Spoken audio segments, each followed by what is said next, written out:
히브리서 11장 27절, 28절 두 절 말씀입니다. 히브리서 11장 27절, 28절 말씀 같이 보겠습니다.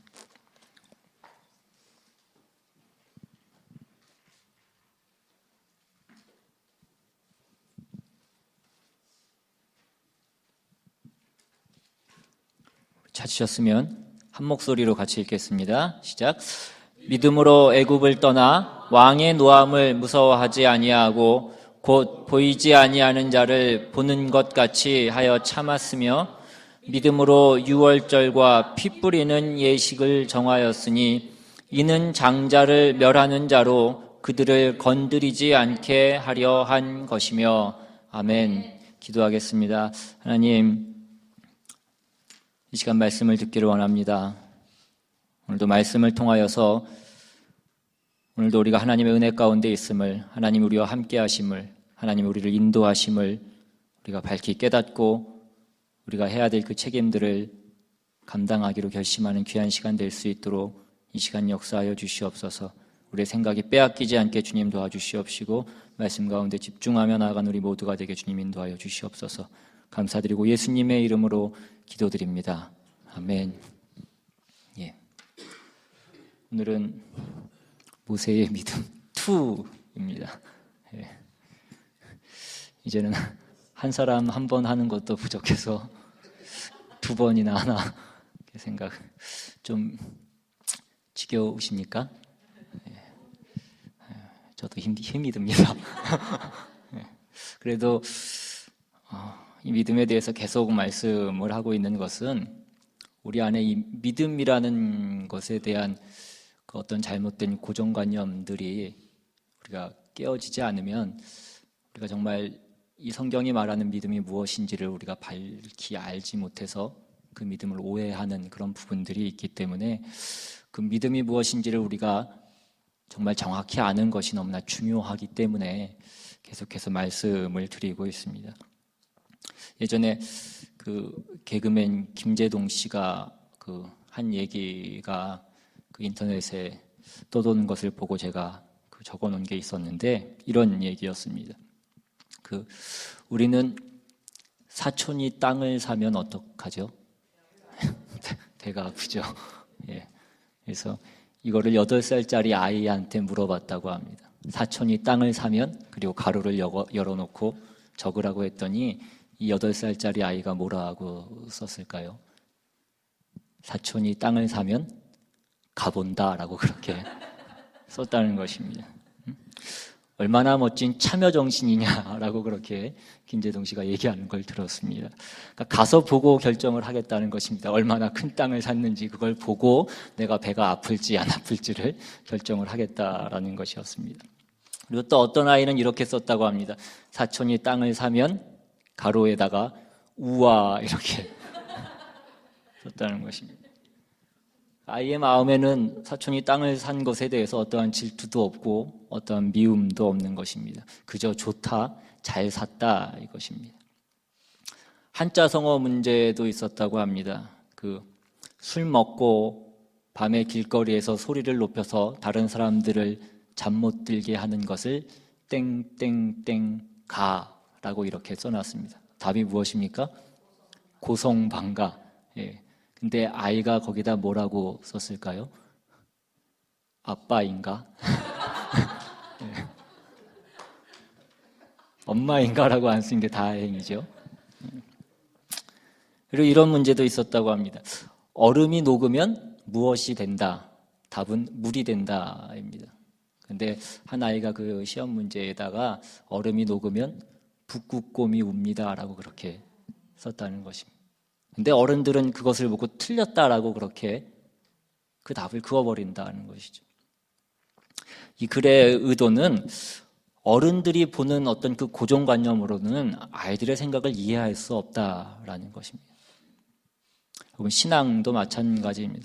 우리가 하나님의 말씀도 우리 안에 있는 그 고정관념이 너무나 강해서 우리 안에 있는 그 생각으로 하나님의 말씀을 재단하고 바라보면 하나님의 말씀이 우리에게 전해지길 원하시는 그 뜻대로 우리가 밝히 알지 못한다라는 것입니다. 그래서 말씀은 우리의 생각을 다 내려놓고 말씀으로, 말씀 가운데 주시는 그 말씀을 우리가 이해하고 깨닫는 것이 너무나 중요하다는 것입니다. 그런 의미에서 오늘도 모세의 생애를 통해서 믿음의 본질이란 것이 무엇인지에 대해서 계속해서 알아보려고 합니다. 오늘 본문을 보시면 모세가 믿음으로 애굽을 떠났다라고 그렇게 얘기하고 있습니다. 성경에 보면 모세가 애굽을 떠난 것이 2번 나옵니다. 첫 번째는 무엇입니까? 그 히브리 사람을 괴롭히는 애굽 사람을 때려 죽이고 나서 바로를 피하여서 미디안 광야로 도망쳤을 때입니다. 그리고 2번째는 하나님의 명령을 받고 이제 이스라엘 백성들을 이끌고 그 약속의 땅으로 가기 위해서 그 애굽을 떠났을 때입니다. 그런데 많은 그 성서학자 가운데는 오늘 본문에 믿음으로 애굽을 떠났다라는 것을 두고 이것이 모세의 첫 번째 떠남인가 2번째 떠남인가를 놓고 굉장히 많은 그 논란을, 그 경론을 벌이고 있습니다. 아직도 어느 한쪽으로 뚜렷하게 해답이 나와 있지 않습니다. 근데 저는 오늘 본문 앞뒤 맥락을 보거나 그 배경을 봤을 때 오늘 이 모세의 떠남이 첫 번째 떠남을 얘기한 것이다라고 그렇게 생각을 합니다. 왜냐하면 바로 그 다음 구절에 나오는 것이 모세가 유월절을 정하여서 피 뿌리는 의식을 함으로 그 출애굽에 대해서 그 다음 구절에서 얘기하고 있기 때문인 것입니다. 그렇다면 문제는 또 무엇이냐면 오늘 본문 말씀은 모세가 믿음으로 애굽을 떠났다라고 말하면서 그가 행한 일이 어떤 그의 신념과 의지와 어떤 확고한 결정으로 이 모든 것을 한 것으로 그렇게 소개하고 있지만 우리가 지난번에도 살펴본 바와 같이 모세가 그 일을 했을 때 첫 번째 그 애굽을 떠났을 때에는 어떠한 그런 믿음의 사람으로서의 면모는 나타나지 않았던 것을 우리는 잘 알고 있습니다. 더군다나 그 모세가 하나님의 부르심을 받았을 때에는 그 믿음이라고는 찾아볼 수 없는 그런 모습을 했던 것을 우리는 잘 알고 있습니다. 그리고 하나님이 마지막에 노를 바라셔서 그제야 모세가 어쩔 수 없이 하나님 말씀에 순종하여서 이제 바로 앞에 서게 되는 것입니다. 바로 앞에 서서 하나님의 말씀을 전합니다. 이 이스라엘 백성들을 놓아주라라고 그렇게 얘기합니다. 그런데 바로가 그 말을 듣고 그 말을 들었던 것이 아니라 오히려 반발하여서 이스라엘 백성들에게 이제는 짚을 주지 말고 전과 동일한 그 벽돌을 똑같이 만들라라고 그렇게 얘기합니다. 그러니까 다시 말해서 그 이스라엘 백성들의 어떤 그 어려움이 더 가중된 것입니다. 그들의 고난이 더 심해진 것입니다. 그러자 그들이 어떻게 합니까? 이스라엘 백성들이 모세를 원망합니다.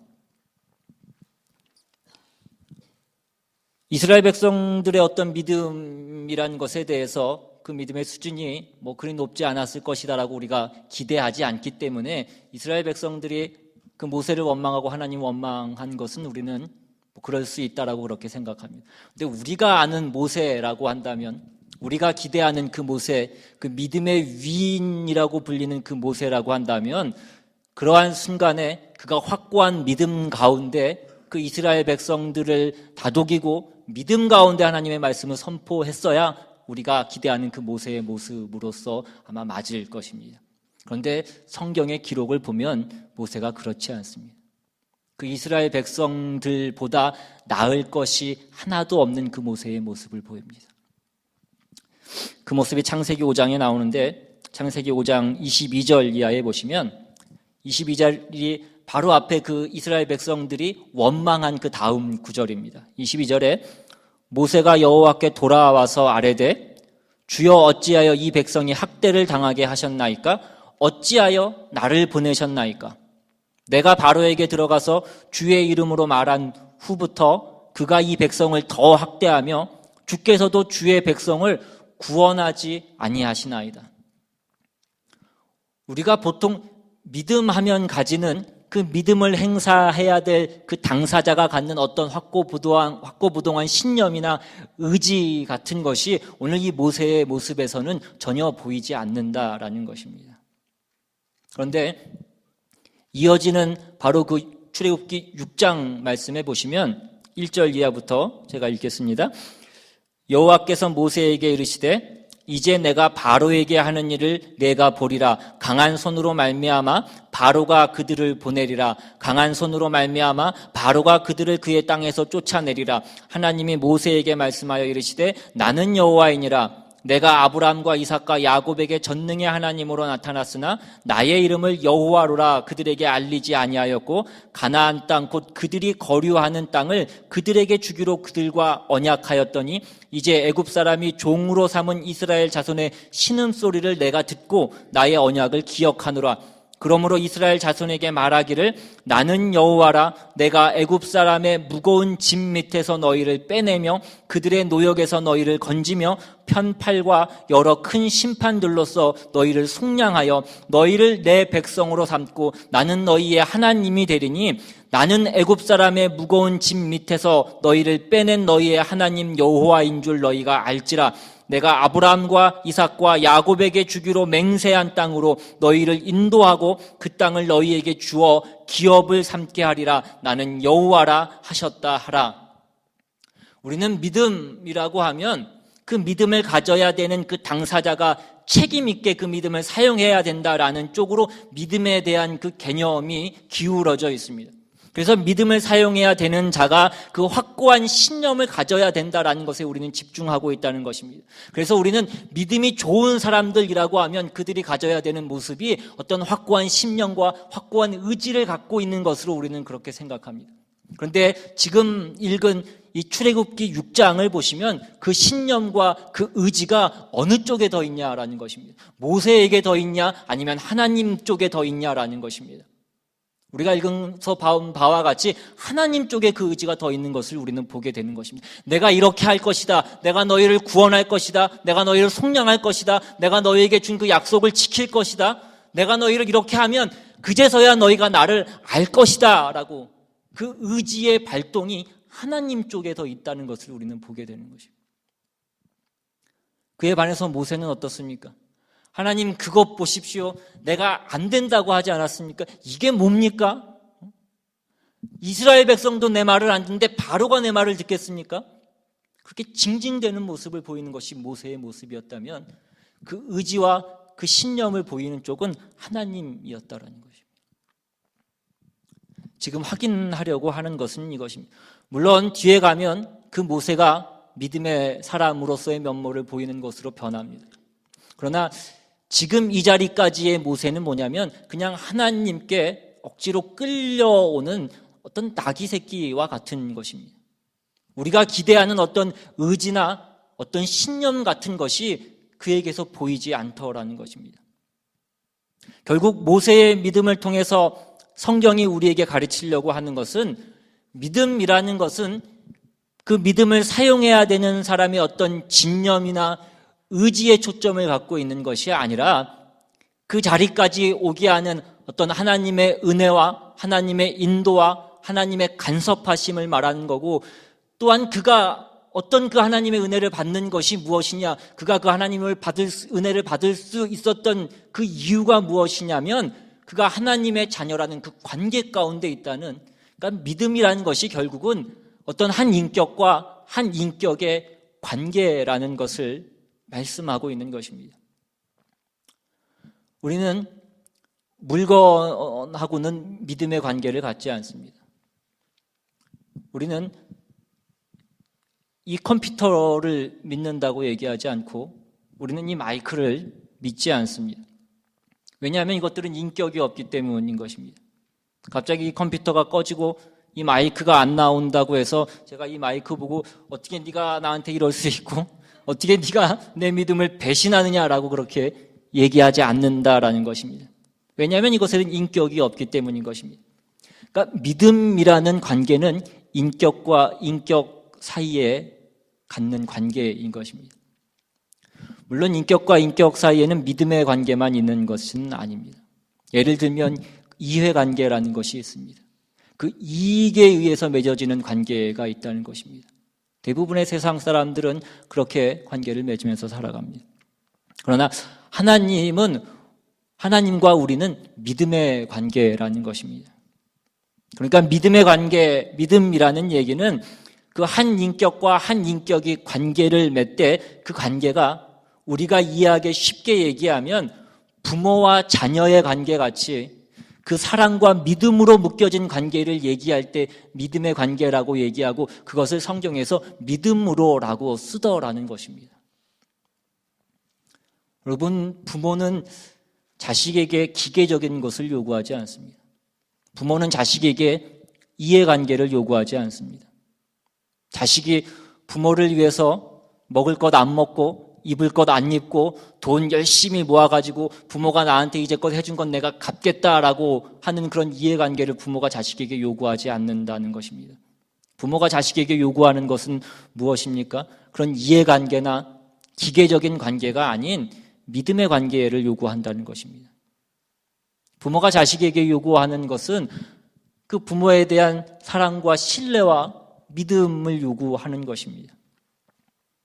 그러나 그러기 위해서 부모가 그냥 가만히 있냐는 것입니다. 그냥 부모가 아무것도 안 하고 자식 보고 믿으라고만 그렇게 얘기하냐는 것입니다.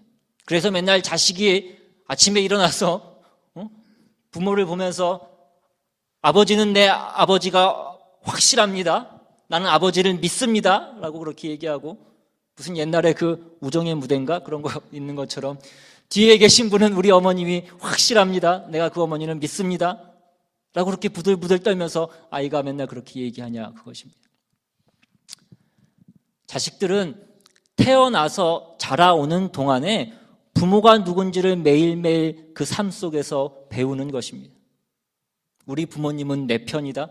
나를 사랑한다. 나를 위해서는 어떤 희생도 하고 내가 잘되게 하기 위해서는 무슨 일이라도 한다. 필요하다면 노트북이라도 핸드폰이라도 얼마라도 그것을 사준다.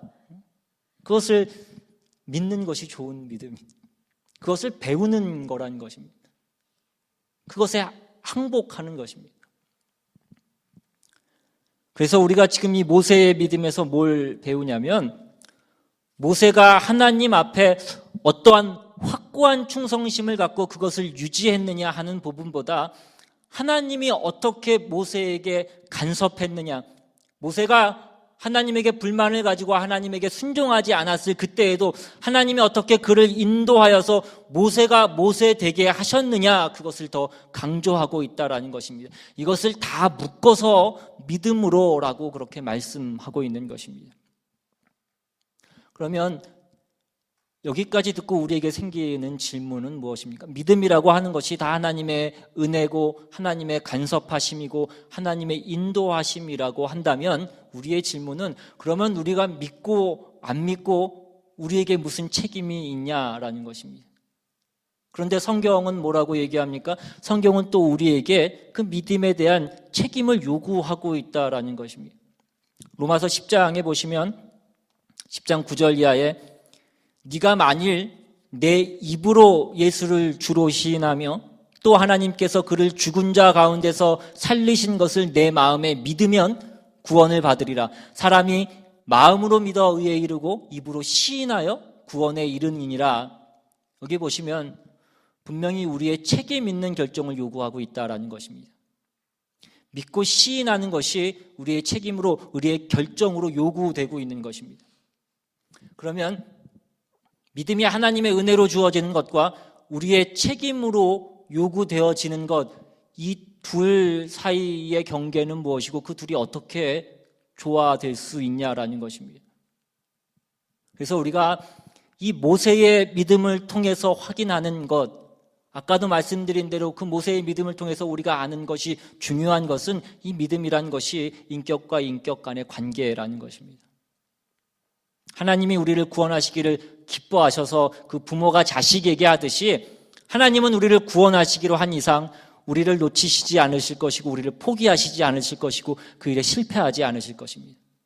그러나 우리가 자녀를 기르면서도 보듯이 부모가 그 자녀에 대해서 어떤 소망을 가지고 어떤 소원을 가지고 어떤 집념을 가지고 그 자녀를 기르느냐가 그 자녀의 어떤 미래를 좌지우지하는데 굉장히 중요함에도 불구하고 자녀가 그것을 승낙하지 않으면 자녀가 그것을 마음으로 항복하지 않으면 그것은 이루어지지 않는다는 것입니다. 부모가 원하는 것을 자식이 동의해야 되는 것입니다. 마음으로 항복해야 된다는 것입니다. 여기에 바로 그 믿음이라는 것이 은혜이면서 동시에 그 책임인 그 양면성이 있는 것입니다. 우리는 우리의 자녀를 훌륭하게 만들기 위해서 자녀를 설득하고 또 필요하다면 제재를 가하기도 합니다. 우리가 자녀에게 우리가 소원하는 것을 기계적으로 주입할 수는 없습니다. 그 자녀가 부모의 권위 아래에 있지만 부속품이 아니기 때문이라는 것입니다. 기계가 아니기 때문인 것입니다. 내가 난 자식임에도 불구하고 내 마음대로 조작이 되지 않는 것이 자식인 것입니다. 독립된 인격체이기 때문에 그렇습니다. 그러나 그렇다고 해서 자식이 마음대로 하도록 놔두는 부모는 또한 없는 것입니다. 부모가 옳다고 생각하는 그 길로 끊임없이 끌고 갈 것이고, 그러나 또한 자식이 그 길에 항복해야 되는 것입니다. 그래서 성경이 말하는 이 구원이 전적인 하나님의 은혜임에도 불구하고 우리의 선택과 우리의 결정을 요구하는 것은 하나님이 그것을 우리를 어떤 기계적인 것으로 대하지 않으시고 우리를 노예처럼 굴복시키지 않으시고 우리를 한 인격체로 고급하게 우리를 대우하고 계시기 때문이라는 것입니다. 그래서 하나님이 우리에게 베푸신 은혜로 우리에게 항복을 받아내시는 것입니다. 그래서 이렇게 오래 걸리는 것입니다.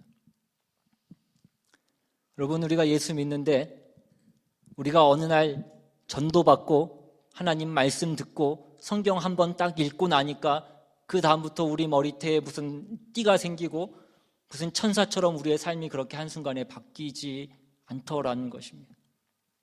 믿었다가 싶으면 또 좀 있으면 넘어지고, 또 내가 이제는 다시는 세상을 쳐다보지 않으리라고 결심했다가 또다시 무너지는 것이, 그것을 반복하는 것이 우리의 인생입니다. 그 일을 수십 번 수백 번 하는 것이 우리의 신앙생활입니다. 여러분, 세상에서 제일 쉬운 것이 무엇입니까? 많은 것이 있겠지만 그 중에 하나가 다이어트가 아닌가 하는 생각을 하게 됩니다. 왜냐하면 한 달에도 몇 번씩 하고 하루에도 몇 번씩 그것을 하기 때문입니다. 옷 입다가 옷이 좀 안 맞으면 내가 다이어트를 하겠다라고 결심하고, 그랬다가 눈앞에 또 맛있는 음식이 생기면 또 일단 먹고 보고 다이어트는 내일부터 하고, 우리의 신앙이 그렇다는 것입니다.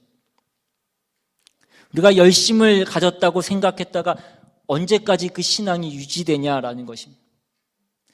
세상의 유혹이 나를 무너뜨리면 언제든지 우리는 그 결심이 없어지고 또 넘어지는 것입니다. 그리고 나중에 무슨 원망을 합니까? 하나님 왜 이렇게 하셨습니까? 오히려 우리는 하나님을 원망한다는 것입니다. 하나님 그냥 버튼 딱 누르시면 내가 하나님 뜻대로 다 하고 할렐루야 아멘 그렇게 하게 만드시지, 왜 우리에게 그런 결정할 수 있는 그 자유의지라는 것을 주셔서 우리에게 그 책임을 전가시키시냐라고 그렇게 얘기하는 것입니다. 그러나 하나님은 그렇게 하시지 않는다는 것입니다. 하나님은 우리를 기계처럼 취급하지 않기 때문이라는 것입니다. 그렇게 해서는 하나님이 만족하실 수 없기 때문이라는 것입니다. 하나님이 기뻐하실 수 없고 하나님이 그 영광을 받으실 수 없기 때문인 것입니다. 그래서 하나님은 그 아들을 아끼지 않고 주셨음에도 불구하고 우리를 위해서 그 예수 그리스도를 십자가에 못 박으셨으면서도 우리가 인격적으로 항복할 때까지 기다리시고 간섭하시는 것입니다. 바로 이것이 오늘 모세의 그 신앙에서 드러나는 것입니다. 그 모세가 처음에는 억지로 끌려왔지만 결국 오늘 본문에 나오는 그 유월절 예식을 세울 때에는 그가 담대하게 하나님 편에 서서 그 믿음 있는 사람의 모습을 드러내는 것입니다. 오늘 그 유월절이 이스라엘 백성에게는 유월절이요, 바로에게는 장자가 죽는 그 마지막 10번째 심판이었는데, 그 10번째 심판 직전인 9번째 심판이 끝난 그 바로 뒤의 상태, 그 모세의 상태가 출애굽기 10장에 나옵니다. 출애굽기 10장 27절 이하에 보시면, 여호와께서 바로의 마음을 완악하게 하셨으므로 그들 보내기를 기뻐하지 아니하고 바로가 모세에게 이르되 너는 나를 떠나가고 스스로 삼가 다시 내 얼굴을 보지 말라. 네가 내 얼굴을 보는 날에는 죽으리라. 모세가 이르되 당신이 말씀하신 대로 내가 다시는 당신의 얼굴을 보지 아니하리이다. 지금 이 모습은 우리가 앞에서 봤던 그 모세의 모습과는 판이하게 다른 모습입니다. 여기서 이제 그가 담대하게 그 하나님의 사람으로서 하나님의 편을 듣고 믿음 있는 사람으로서 모습을 보이는 그 비로소 그 첫 번째 모습이 나오고 있는 것입니다. 그러니까 모세의 이 장면, 그 유월절 피 뿌리는 그 예식을 이제 믿음으로 장하는 이 자리에 서기까지 모세가 그 하나님의 인도하심 속에서 믿음의 사람으로 만들어지고 키워지고 항복되어져 왔다라는 것을 우리가 놓치지 말아야 된다라는 것입니다. 그러니까 믿음으로라는 그 얘기 속에는 이 어리석고 이 철딱선이 없고 이 힘이 없는 그때에도 하나님께서 지키시고 그 은혜로운 손길로 그 모세를 덮으시고 그 부모가 그 자식이 행한 대로 반응하는 것이 아니라 자식이 못났을 때에도 지키시는 것 같이 하나님이 그 은혜의 손길로 지키시는 것도 믿음으로라고 그렇게 얘기하고 있다라는 것입니다.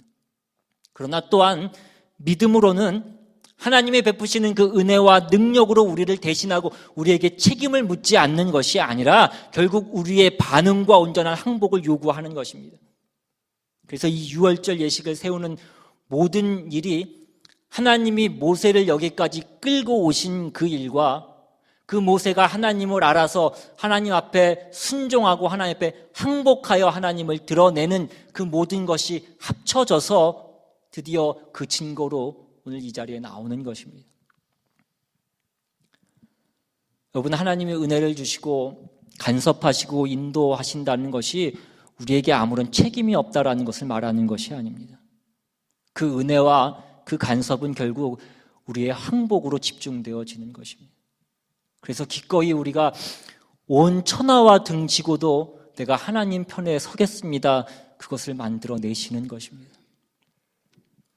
그래서 좋은 믿음이라는 것은 우리의 어떤 확고한 신념과 어떤 의지를 가지는 것이 아니라 우리가 천하 없는 무슨 일이 있어도 세상에 어떤 무슨 유혹을 받더라도 우리 아버지가 아버지가 아니라고 말할 수 없는 것처럼 내 어머니가 아니라고 말할 수 없는 것처럼 우리 하나님이 나의 아버지시다. 나보다 나를 더 사랑하시고 나를 위해서 아끼시는 것이 없더라. 그것을 아는 것입니다. 그 아들을 아끼지 아니하시고 우리에게 주신 그 이가 어찌 그 아들과 함께 모든 것을 우리에게 주시지 않겠느냐. 그 모든 것이 그 좋은 믿음의 유일한 근거라는 것입니다. 거기에 무슨 우리의 의지가 필요하고 우리의 신념이 필요하냐는 것입니다. 하나님이 내 아버지인 것을 아는 것입니다. 하나님이 나보다 나를 더 사랑하시는 것을 우리가 아는 것입니다. 그리고 우리가 그 사랑을 받았다면 그 하나님 앞에 자발적인 항복으로 하나님을 편들고 감사하고 기꺼이 충성하는 그 자리에 서는 것입니다. 그것이 믿음이라는 것입니다. 우리 모두가 이 문제에 대해서 덜 받은 것이 없습니다.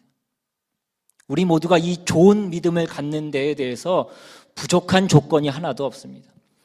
모세가 경험한 이 하나님의 인도하심과 하나님의 그 간섭하심을 우리라고 더 적게 갖고 있는 것이 아니라는 것입니다.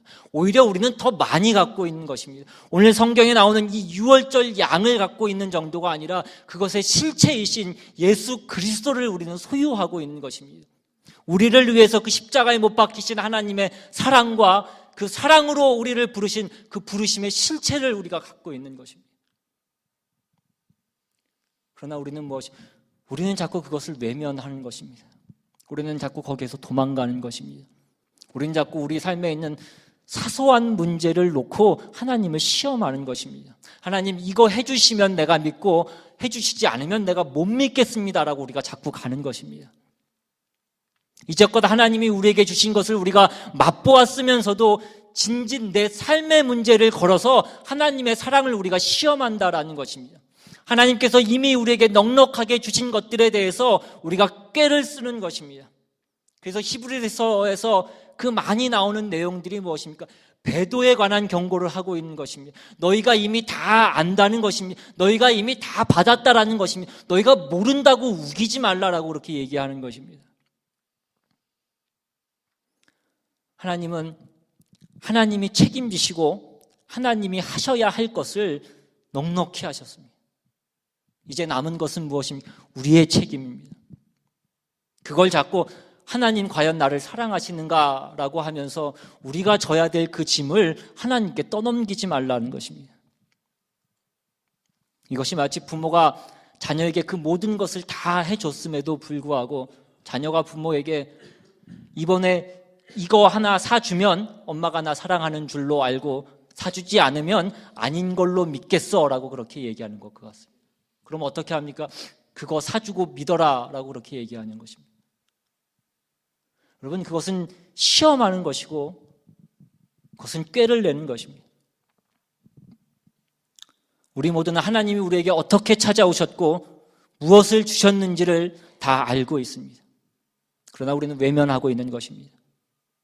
내가 책임져야 될 그 부분을 하나님의 사랑에다 묶어가지고 하나님께 자꾸 되돌리는 것입니다. 정말 나를 사랑하십니까? 정말 내 편이십니까? 우리는 자꾸 이렇게 묻는 것입니다. 하나님의 그 사랑을 믿기로 해서 내가 책임져야 될 그 부분들을 하나님께 되돌리고 있다는 것입니다. 예수 그리스도를 아끼지 않고 주셨습니다. 더 이상 무슨 증거가 필요하냐는 것입니다. 더 이상 부족할 것이 무엇이 있냐라는 것입니다. 하나님은 우리에게 우리가 하는 표현대로 할 만큼 하셨다는 것입니다. 남은 것은 우리가 하나님이 우리에게 어떻게 하셨는지, 무엇을 주셨는지를 우리가 다시 한번 제대로 고집고 하나님 앞에 우리의 마음과 뜻과 정성을 다하여서 우리가 반응하고 하나님께 항복하는 것입니다. 우리의 올바른 항복으로 우리의 남은 인생 믿음의 사람으로 서는 것입니다. 오늘 우리가 그 하나님의 사랑을 알았다면 하나님의 사람으로, 하나님의 사랑을 받은 자로서, 하나님의 인도하심을 받은 자로서 그 자답게 하나님께 그 충성과 사랑과 찬양과 그 모든 것을 온전히 드리는 저와 여러분 다 되시기를 주님의 이름으로 축원합니다. 이 시간 받은 말씀 생각하시면서 함께 찬양하고 또 기도하겠습니다. 오늘 우리의 모든 삶 가운데 하나님이 우리를 인도하시고 하나님 우리 삶 가운데 간섭하시고 역사하셔서 오늘 이 자리까지 주님께서 우리를 끌고 오신 줄로 믿습니다. 우리가 그것을 안다면, 우리가 하나님의 어떤 사랑으로 어떤 은혜로 여기까지 데리고 오신 것을 우리가 안다면 이제는 우리가 우리의 책임을 할 때입니다. 우리가 하나님께 반응해야 될 때입니다. 하나님 그 모든 것을 우리에게 주신 것처럼 우리의 마음과 뜻과 정성을 다하여서 하나님께 우리의 의지를 드리고 온전히 항복해야 될 때입니다. 오늘 이 시간 우리의 삶 가운데 역사하시는 그 하나님을 온전히 바라보고 우리의 마음을 하나님께 다시 한번 고백할 수 있는 그 시간이 될 수 있기를 원합니다.